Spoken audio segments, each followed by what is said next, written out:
There are times when I'll just say, I'm over my skis on this one. I have no idea, but I'll try to find somebody who does. Thank God I don't let that grow. And I try to push those people off to somebody else as soon as we get them to a certain point. But if all I was doing was a dedicated CAS business, I would definitely say, how many people can I manage, both from a customer side and from an employee side? And then how much time can I give to each client to justify what I'm going to charge them?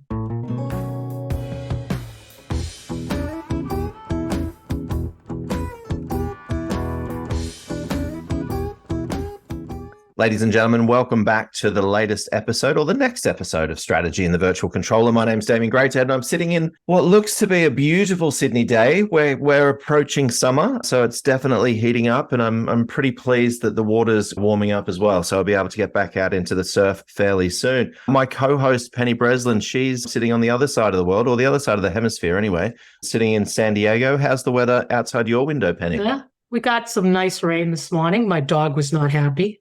I got a picture of him with his nose out the dog door, looking like not heading outside today. Not like water, but it's sunshine now, so it's nice. And I'll be heading to Wyoming in about 2 weeks, and I checked the weather there, and it's about 22 degrees on average. Yeah. I was going to say, so next week, next couple of weeks in Wyoming, 22 degrees. And I think next week in Sydney, we're sort of approaching 90 degrees. We'll see how the next episode goes. Penny, last saw you in Las Vegas. How did you recover from QuickBooks Connect? I must admit, I was sort of sharing with friends about the difference, say, between the San Jose events and the Las Vegas events.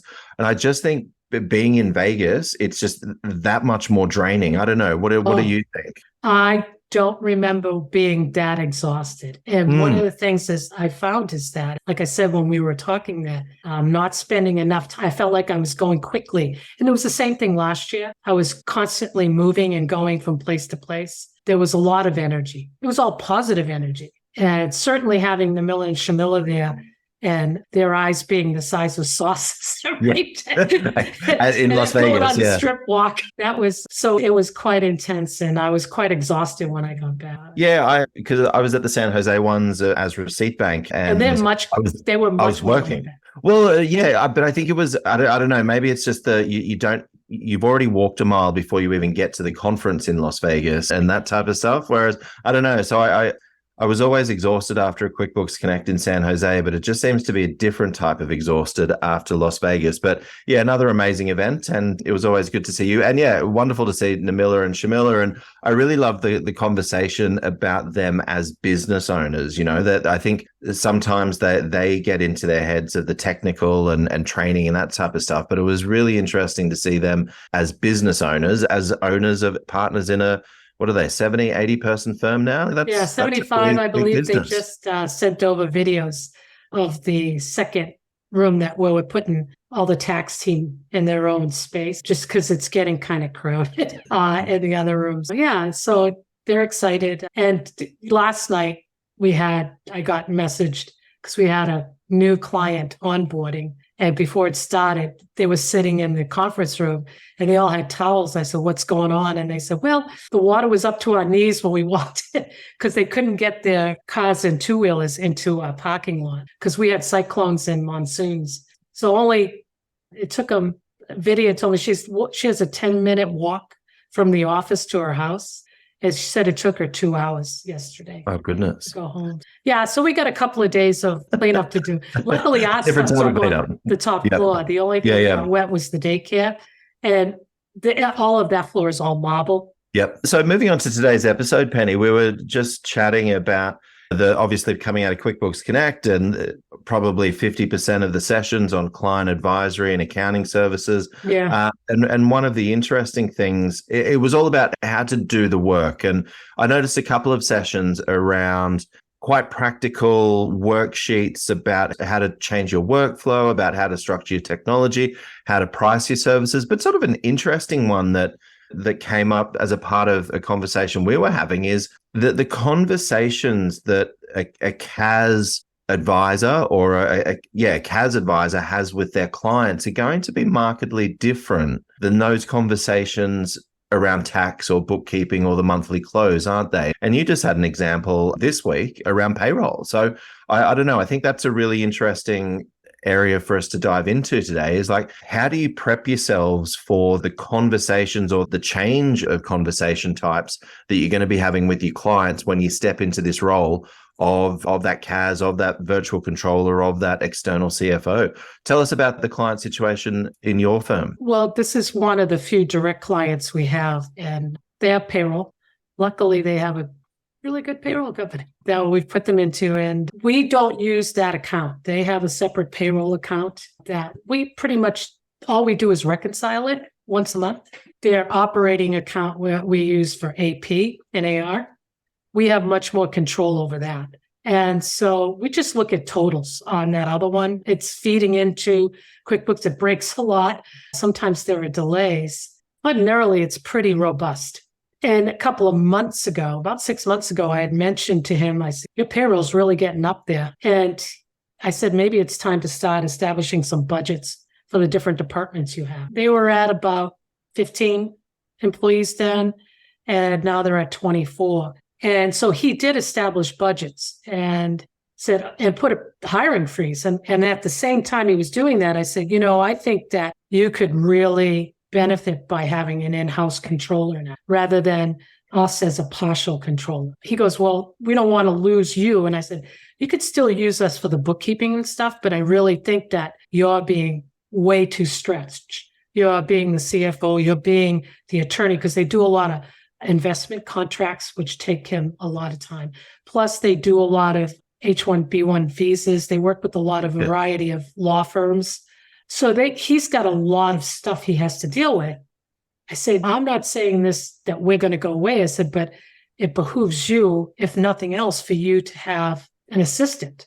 If not a controller, an assistant. But sort of interesting, like he says, I don't want to lose you, or I don't want for you to go away. But in many respects, but actually that means our job is done. We've got you to a point where you're ready for this. And actually that's a sign of success. Well, and the business has gotten to the point where it's ready for this. Yeah, exactly. And I think that's certainly, if you're thinking about how do you market like your virtual controller services or these, that's sort of a really interesting way to say that we're taking on this interim role.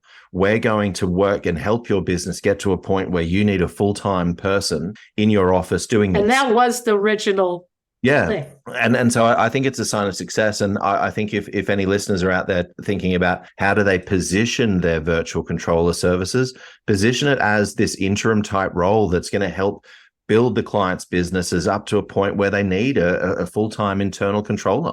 Some of them will. Some of them will, some of them won't. I think that one of the things also that not only at QuickBooks Connect, but at other conferences, if you talk about CAS, and we've talked about it all the time, is defining what CAS you're doing. So it can be different. It can be tax, it can be bookkeeping. And also, I think that when you look at this, in order to scale it up, it has to be verticalized. We don't have that luxury, just because a lot of the clients, the only few clients that I do take that are direct tend to be across the board, because they're also lab rats for us. But in this case, we've been with this company since the day they started. And so it's been 3 years. And when I told him he needed to hire somebody internally as his assistant, I said, we have everything documented. We will give him our procedures. We will work with them rather than having to bug you. Because he tends to call me like late at night because it's the only time he's free. I'm not really excited about that. So he said, how can I hire somebody to help me when I just put a hiring freeze on all the other departments? Okay, we'll do the best we can. I said, I'm going to charge you more, and I'm going to put one person on my team that's on the US side. I'm going to give them much more work, and I'm going to have to step back a little bit because my role has changed, right? And he understood that. He goes, but you're not going away, right? I go, no, I'm only 4 miles down the road for you. I haven't met you in person yet. No, like what? So I'm still here. And so we did that, and we raised our rates, and he said, charge me whatever you want. And he never looks at the invoice, and I get to create the invoice, send the invoice, and pay the invoice all at once. And he never looks at it, never questions it. And I probably, last month, I said, okay, we're undercharging you for what you're having us do at this point. He goes, okay, raise it. Oh, okay, fine. What do you want me to raise it to? And he goes, whatever you want. But that's because of we're always available to him. And so he does pay a real high premium for that. I think that part of this is that this is a conversation that I had with him that was very draining. It started last night where there was a mistake made in the payroll and we had to correct it. And the hoops that we went through to correct it. Now, we don't necessarily run his payroll. He does that himself, because he pushes the button to do all that. Right. He wants to look at the reimbursed expenses. And so we just leave that up to him. It's all set up. It's all ready to go. And we take it after the fact. We make sure that all the documents are in there. If we don't see a document for an expense, we go to the employee and say, hey, you need to connect a document. We don't make him do that part. He just has to authorize. Okay. And it was about 2 hours last night. And then it was about 3 hours this morning getting everything fixed up. But the thing is, it wasn't only stressful for him. It was stressful for me. Yeah. And so I didn't sleep very well because you always feel bad when something like that happens, especially with somebody's payroll. And something was going on in that payroll account that he was unaware of that we had mentioned to him several months ago. And he forgot we mentioned it to him. And he said at that time he was going to do something about it, and he didn't. Probably because he got delayed. Busy. He got busy with everything else. And I think that this is something that I know that bookkeepers who do just bookkeeping deal with this. They talk about it all the time, that there's an emotional aspect a lot of time to having to talk to the client. Even at QuickBooks Connect, when I was sitting having lunch, and a lady sat down next to me, and she was talking about how her bookkeeping, cloud-based bookkeeping system was growing, and she was happy with that, but that it was hard to keep up the scale of her personally doing it. Yeah. And I said, what's the hard part? She goes, the conversations that you have to have with the client. She goes, I just don't have time to do it. And I said, so we started talking, and I started asking her questions, and it was like, well, realistically, I don't want to do it. I was going to say, yeah. I'm not that. She goes, I like doing the data entry. Yep. And I went, she goes, so I need to hire another bookkeeper. I said, so you're going to hire somebody just like you, right? She goes, yeah. I go, so you expect them to like to talk to the clients? I said, do you think you never have to talk with your clients? And she goes, yeah, I hadn't thought about that. And then a week later, when I'm back here, I get an email, one of those Gmail ones, but it actually was an intriguing way it was written. And I looked the person up, and it was a legitimate bookkeeping company. And they were selling their services to CPAs to be a virtual bookkeeper. And I asked her, because I thought, oh, maybe I could utilize her. Or if not me, maybe this client could utilize her. And I told her, I said, I have 2 people that could utilize you that would probably, I said, how much capacity can you take? She goes, well, I really don't know. And I said, well, what do you mean? She goes, well, I know how many clients I have, and I know how much work I have to do. She goes, but I don't really like talking to the clients. Yeah, it's going to be a bit difficult to be successful in this type of thing, isn't it? It is. And so how can you, how do you put online that you are a virtual CFO or that you're doing consulting and advisory work when I talk to you and you tell me, well, I don't like to really talk to them. But sort of interestingly, because there's one thing to talk to clients, but there's also the other thing is you actually you might have to have quite difficult conversations with your clients, or you've got to coach them on how to have difficult conversations with their employees or with their owners. Or their owners. Yeah, exactly. Because he said to me, he goes, so how am I going to stop this? I said, well, instituting budgets. He goes, I instituted the budgets we put together 6 months ago. They just refused to follow them. And I go, they're employees. He goes, no, these are the owners. And I went, oh, that's, dude, I can't help you. So that's the thing is, look, I'm happy to charge a premium for these continued services. And actually, we're going to have to charge you more because we're going to have to play a greater role in making sure that, for example, that there's enough money in payroll before we process. But when are you going to have this conversation with your clients? Or when are you going to have this conversation with the owners? And when are you going to have a conversation with the owner about how they use their American Express or why they're using American Express or why they're using personal cards to pay for business expenses? All these types of things are difficult conversations, which if you're going to take on that role of virtual CFO or interim controller, part-time controller, you're going to have to develop those skills. You're going to have to develop those capabilities and probably some pretty thick skin. Otherwise, it's really difficult for you to step into that true controller role. Going back to what you said about you're in control of defining it. But yeah, you got to get ready for some difficult conversations. You've got to put time aside and know that one of the things I had to do today is decide which one was more mission critical. Mm-hmm. I had 5 emails that I knew I had to address today, and I knew I was going to do this podcast. And I looked at my calendar and I basically said, okay, I know I can put these on hold until I get this resolved. And part of the resolution was just talking him off the cliff. And at one point I said, look, if you don't hang up and let me do this, we're going to be too late. Yeah. And he's, oh, okay. And then he would say, well, I said, no, you didn't hear me. I need to get on another phone line to fix this. I have to be rude right now and hang up on you. And he goes, oh, I get it now. He goes, call me back when you can. Yeah, I mean, it's not easy and it's very exhausting. And to tell you the truth, especially like last night, right at the same time that Megan, my person in Houston, called me and said, what, bro, we got a problem. Have you seen this message on the payroll company site? And I went, no, I don't even log into that. She goes, well, you better.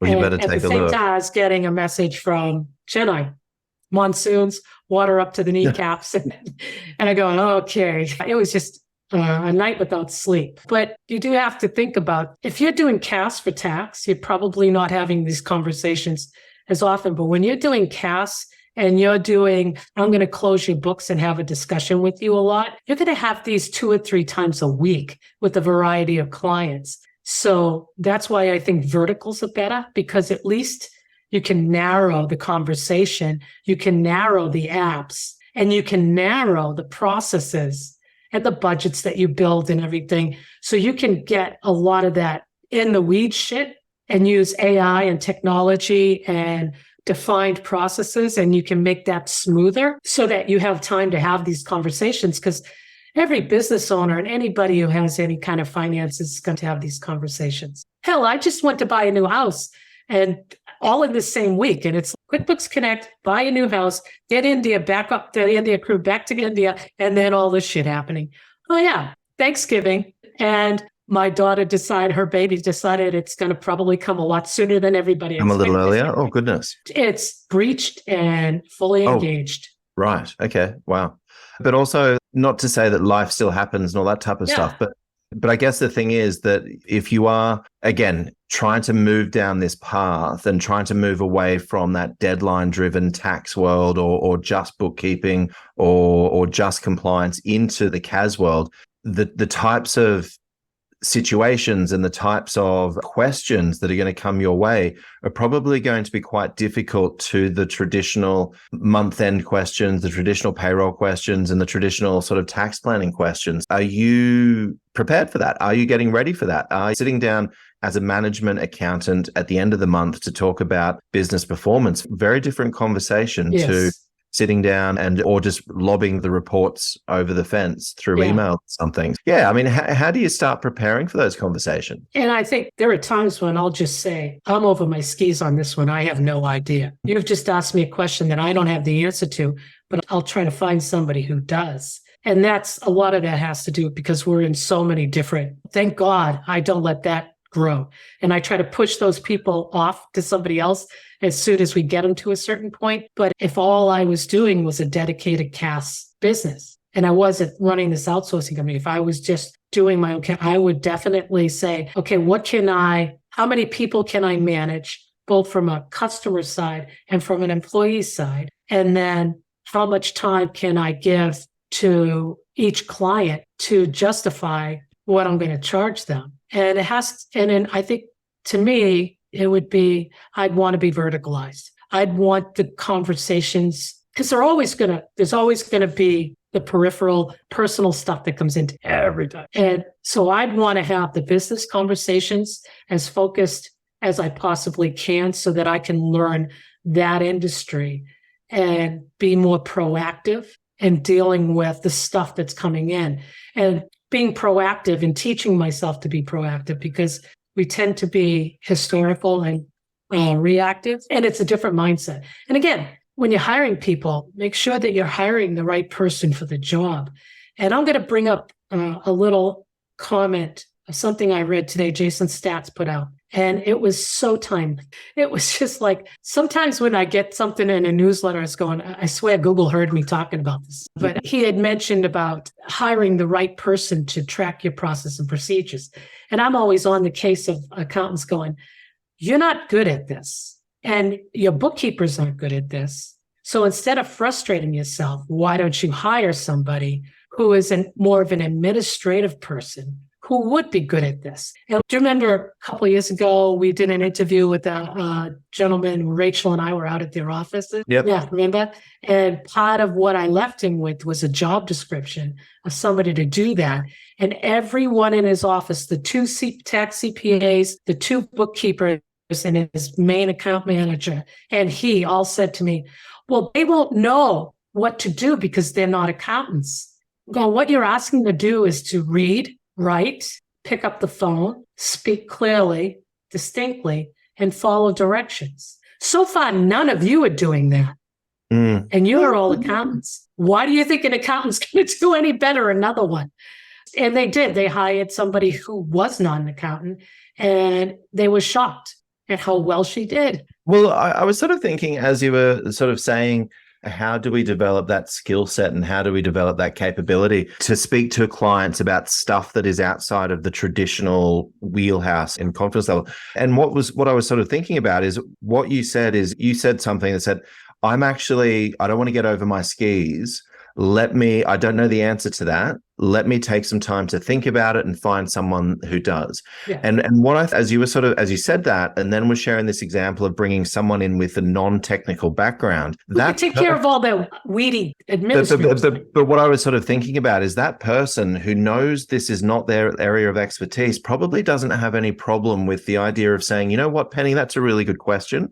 I don't know the answer to it, but give me some time and I will find someone who does, or I'll connect you with someone who does. And I think that's really the skill or the muscle that needs to be developed with these trusted advisors who within the tax world are able to answer a tax planning question or a tax related question probably fairly quickly, fairly easily. Whereas when you do sort of get into some other areas of business growth, business development, and that management control aspect, I don't think there's anything wrong with saying, really great question. I need some time to have a think about that, do a little bit of research and come back with an answer. Let me talk to my network and I'll come back with an answer. I think that's the type of response. First and foremost, we have to become comfortable with having, I don't know the answer, but I'm going to find out. But then second of all, I think your client's actually going to respect that to say, fantastic, they're going to take some time. They're going to come back with some ideas on how to solve it. And I think that's something that real trusted advisors that I see do well with this, recognize what's their expertise, what's not, and manage the client expectations to say, I can't answer that right now, but let me come back to you by the end of the week. And you're going to get these questions. I would say that for every one of these one-offs that we do, where we're directly working with the business, the questions I get, sure, I get a lot of accounting type questions. Those are easy. You just deal with those. Those are fast. Yep. But there are quite a few of them that I get questions like, how do I deal with this employee issue? Or how do I deal with this budget? How do I go sit down and have this discussion with the ownership? I'm going to the board of directors. How do I present this? Those are things that are going to come up.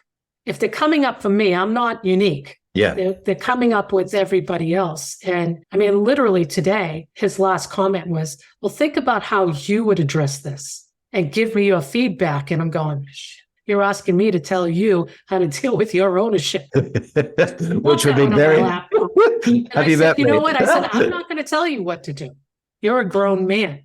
The word all came into it, pluralized, but I think that's interesting as well, though, in many ways as well. How, again, if you're thinking about how would you have these, what could be quite difficult conversations with your clients as the business owners, you're a business owner as well. So maybe that's another side of it, is taking stock from your own experiences in running your own business. And I actually love the way that he phrased that, is what would you do? How would you solve it? And maybe that's a part of it, to be like, when that difficult question comes in, to be like, let me have a think about how would I solve it if it was happening in my business. So again, I think there's really interesting ways in which we can become comfortable with this ambiguity of the types of conversations that are going to happen in a CAS, in that true extra part-time controller, virtual controller, like the sort of the top, I'm not sure if it's echelon, but top level of service of the. Yeah, because we do have different levels of service for the clients that we do. The reason I even would push other work aside to take care of him is because he is paying top of the line. He actually pays us more for doing his bookkeeping than some accountants pay us for a full dedicated employee in India. Because he knows the value of it. He knows how. Yeah, I mean, So it's you have to go, okay, this is somebody that has been a faithful customer who always pays. And so I'm willing to set aside this amount of time. There are other times when he calls and I'll say, look, and I'll call you back in 2 hours. And it's fine. It's not, it'll go, okay, that's not critical.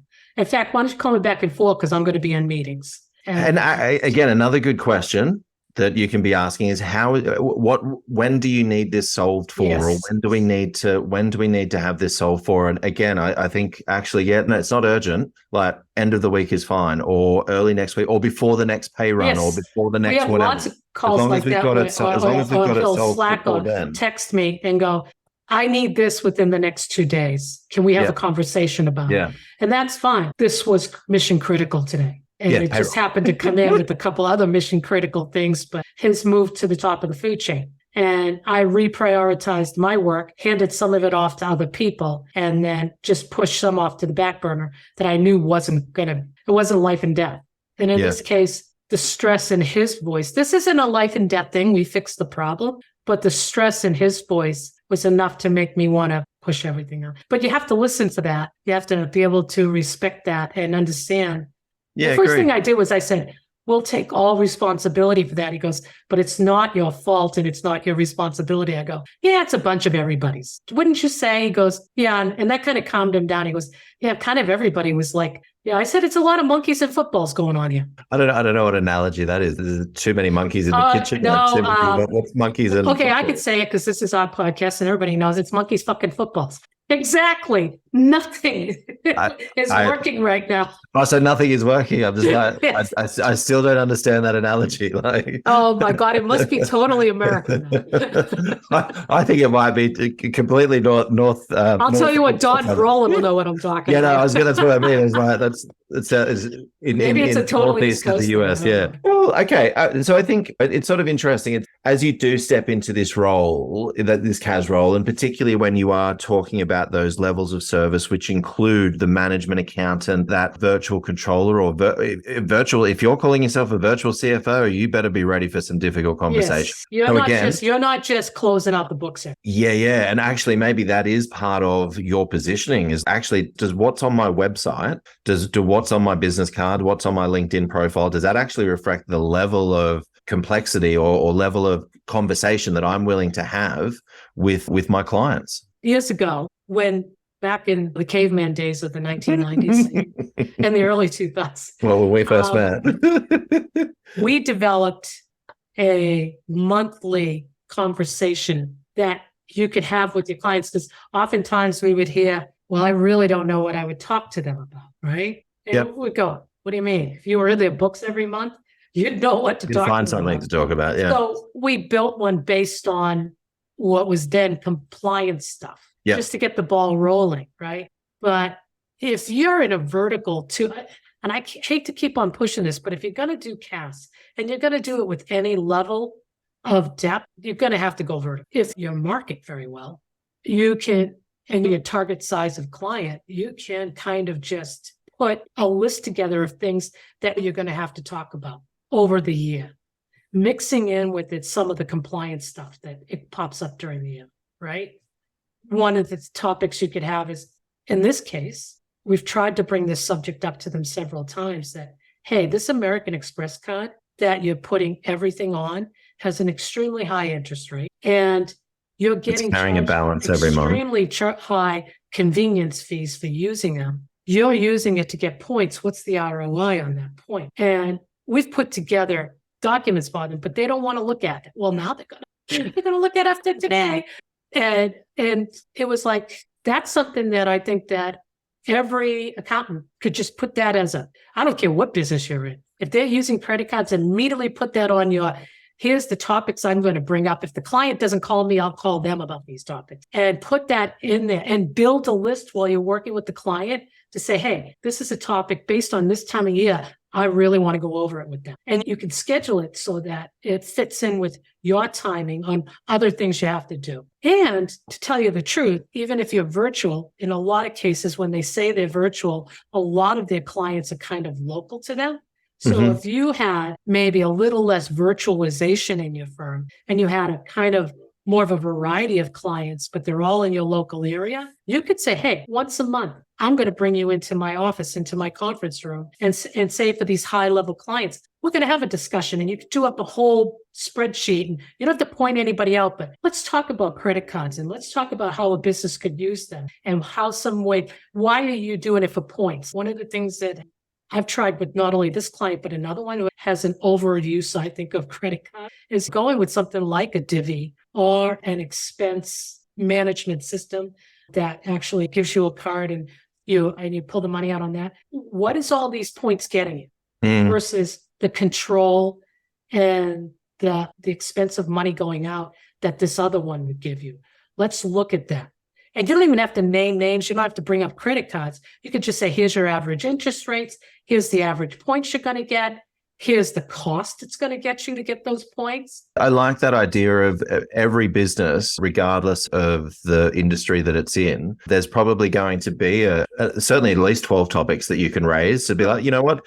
Today, we're going to talk about internal controls for this. To the next month, I'd love to. I've noticed the interest line on the P&L. That number's increasing quite rapidly. And I think we should really have a conversation about that and make sure we're comfortable with that, with the expense, and what are we getting in exchange for that expense. So again, and I know a lot of folks actually, they put in their monthly calls and all that type of stuff, and then they ran out of things to talk about. And I'm just like, but actually, every business has these same issues, these same challenges. Create that sort of battle card, if you will. And this month, we're going to focus on this. This month, we're going to focus on this. This month, it's all about tax and tax planning, et cetera. If you've got e-commerce clients and they're in multiple payment platforms, or they're in multiple, it's on a payment platform, but multiple places where they're selling goods. Yep. You can look at that and you can say you're doing that. You could go in and say, hey, let's pull out all of these. We've got people on Amazon. We've got people on Etsy. We've got people in Shopify, whatever it is, whatever platform they're selling their goods on.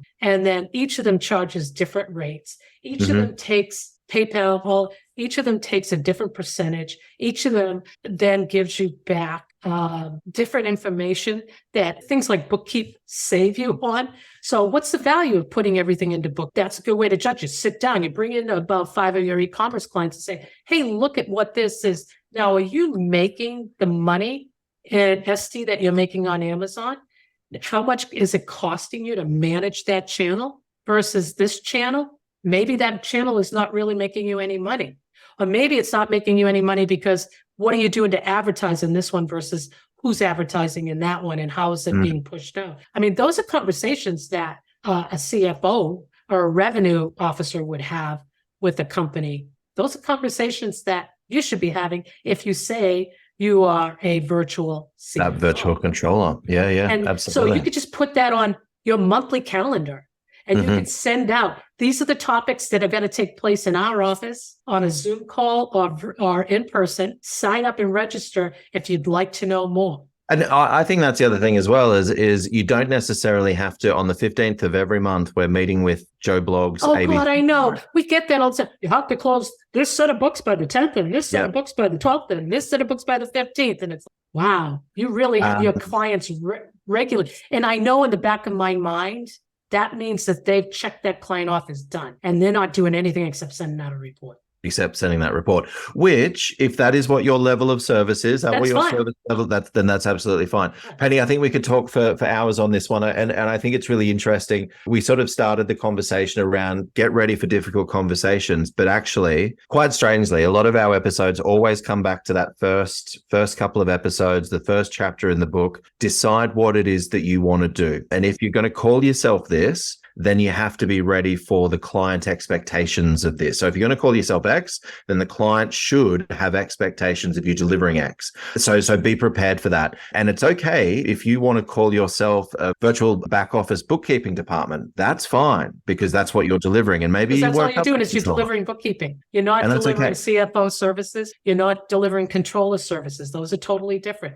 But if you are, But if you are, be prepared for it, and also be prepared as well, because an outsourced bookkeeping or a virtual bookkeeping business, very different, maybe not very different, but you're going to need different structure and different processes and different time allowance, because you're going to have quite different conversations. And what I mean by that is you may not necessarily be able to work with 100 clients in your virtual bookkeeping business. You won't be able to service 100 clients in your virtual controller business, and certainly not in a virtual CFO, because the requirements and the needs of the client will be quite different.